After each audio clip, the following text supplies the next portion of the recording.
బత్తాయిలకు కష్టకాలము వచ్చిందమ్మా బత్తాయి.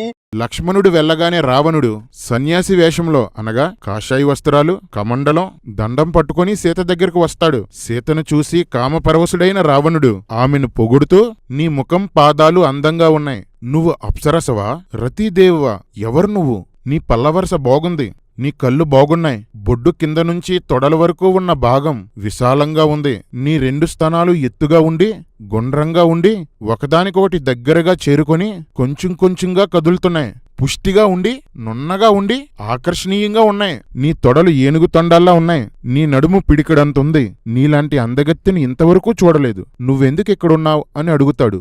ఇలా మాట్లాడితే ఏ ఆడదైనా చెప్పు తీసుకొని కొడుతుంది. కాని సిగ్గు జ్ఞానం లేని సీత దాని ప్రశంసగా భావించి రావణుణ్ణి ఇంట్లోనికి తీసుకువెళ్లి పలు విధాలుగా అతిథి మర్యాదలు చేసింది. ఇదిరా మీ దిక్కుమాలిన ధర్మం, సనాతన హైందవ ధర్మం. ఈవిడారా మన దేశంలో స్త్రీలకు ఆదర్శం? మీరు మాకు చెప్తారా? ఇలాంటి బూతు రామాయణం పట్టుకొని మా పవిత్ర బైబిల్ని బూత్ అంటారా? కింద దింపితే నోట్లోకి వస్తుంది నా కొడక.